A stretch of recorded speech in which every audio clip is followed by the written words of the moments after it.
लाठी मारोगे? तुम लाठी चलाओगे? इतना दम है?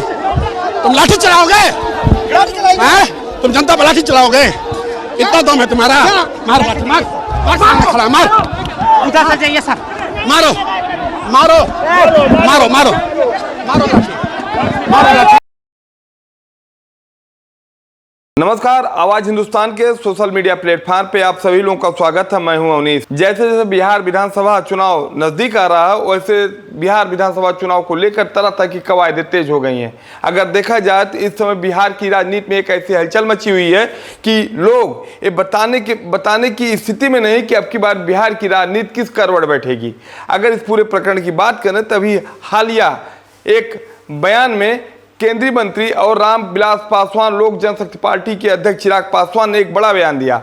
उन्होंने जन स्वराज पार्टी के संस्थापक और बिहार में राजनीति में उभरते हुए सबसे बड़े चेहरे के रूप में पीके को लेकर एक बड़ी बात कही। उन्होंने कहा कि बिहार में पीके एक ईमानदार नेता हैं और उनका जो एक फार्मूला है, जात धर्म मत मजहब से ऊपर उठकर पहले बिहारी का जो उन्होंने स्लोगन दिया है, मैं इसकी प्रशंसा करता हूं। वह एक ईमानदार नेता है। इसके बाद से देखा जाए तो बिहार में बिहार की राजनीति में तरह तरह की कवायदें शुरू हो गई हैं। अगर देखा जाए तो 2025 विधानसभा चुनाव से पहले चिराग पासवान का यह बयान कई अहम सवाल खड़े करता है। आखिर में जिस तरीके से एनडीए के घटक दल में शामिल होने के बावजूद अगर चिराग पासवान कुछ इस तरीके का बयान दे रहे हैं, तो आखिर क्यों दे रहे हैं? वहीं अगर देखा जाए तो जिस तरीके से नीतीश कुमार इस समय लगातार 20 साल से बिहार की सत्ता में काबिज हैं, उन्हीं के घटक दल के एक सांसद, एक केंद्रीय मंत्री अगर इस तरीके का बयान दे रहे हैं, तो कहीं न कहीं एक बड़ा सवाल खड़ा कर रहा है और ये समस्या पैदा करने वाला है बिहार में एनडीए को लेकर। लेकिन अगर देखा जाए तो जिस तरीके से एनडीए के लिए ही समस्या नहीं बल्कि महागठबंधन के लिए एक और समस्या तब खड़ी हो गई कि जब ओवैसी ने भी प्रशांत किशोर की तारीफ कर दी। अगर देखा जाए तो जिस तरीके से चाहे ओवैसी की बात किया जाए, चाहे प्रशांत किशोर की बात किया जाए, लेकिन बिहार की सियासत में अभी तक इन दोनों नेताओं की तरफ से बहुत कुछ बड़ा नहीं किया गया है। लेकिन जिस तरीके से ओवैसी की पार्टी ने 2020 के विधानसभा चुनाव में 5 सीटों पर जीत दर्ज की थी और कुछ सीटों पर ठीक ठाक लड़ाई में रहे थे, उसकी वजह थी कि महागठबंधन खासकर आरजेडी को एक बड़ा नुकसान हुआ था। लेकिन अब इसके बाद जिस तरीके से 2025 के विधानसभा चुनाव करीब आ रहे हैं, उस दौरान अगर ओवैसी ने भी प्रशांत किशोर की प्रशंसा की है, तो यह सबको चौंका रहा है। सबको ये अब की बार ऐसा कोई जानकार या राजनीतिक विश्लेषक ऐसा बात कहने से हिचक रहा है कि अब की बार बिहार में क्या हो सकता है। जैसे कि परंपरागत तरीके से देखा जाए तो 15 साल तक आरजेडी, उसके बाद लगातार 20 साल तक जेडीयू, यानी देखा जाए तो लगभग 35 साल तक बिहार की राजनीति में सिर्फ 2 क्षेत्रीय दल, एक जेडीयू और एक आरजेडी, दोनों का दबदबा रहा। चाहे कांग्रेस की बात की जाए तो कांग्रेस आरजेडी के साथ, तो वहीं जेडीयू के साथ बीजेपी खड़ी रही। ये दोनों राष्ट्रीय पार्टी भी उन दोनों रीजनल पार्टी के सामने अपने को बड़ा नहीं मानते थे। ऐसी सियासत थी बिहार की।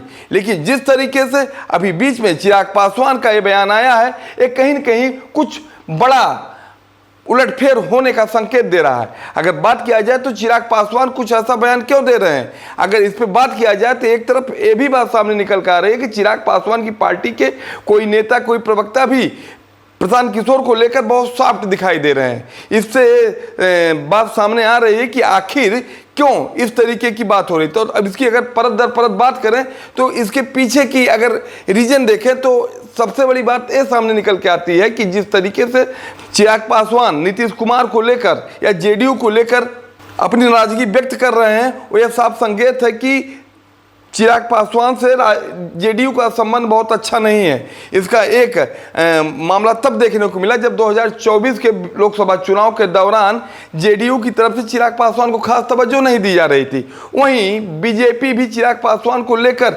उतना उनके अलायंस चिराग पासवान को लेकर बीजेपी भी न्यूट्रल फेस पे थी। कहीं बीजेपी को लगता था कि जेडीयू बीजेपी में बिहार में एक बड़ी हैसियत के रूप में है और वह कहीं न कहीं बीजेपी का खेल बिगाड़ सकता है। लेकिन कहीं न कहीं ये सब आप राजनीति को लेकर, बिहार की राजनीति को लेकर जेडीयू और चिराग पासवान के बीच में जो एक आपसी तालमेल है वो बहुत ठीक नहीं है। कभी देखा जाए तो जेडीयू की तरफ से आलोचना रामविलास पासवान की पार्टी की जाती है।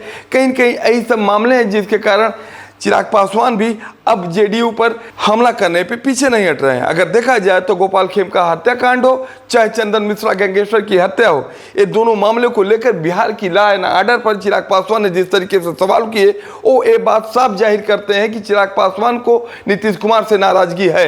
लेकिन बीजेपी ऐसा इस समय विधानसभा चुनाव से पहले एक कुछ भी नहीं चाहती कि किसी भी तरीके से बिहार की पॉलिटिक्स में कुछ ऐसा हो जिसका फायदा महागठबंधन को मिले। लेकिन अब महागठबंधन के लिए समस्या बने ओवैसी अगर बिहार की राजनीति में थोड़ा बहुत 10% 5% वोट भी कलेक्ट करेंगे तो सीधे वो वोट सिर्फ किसी का नहीं, वो महागठबंधन के खासकर आरजेडी का होगा।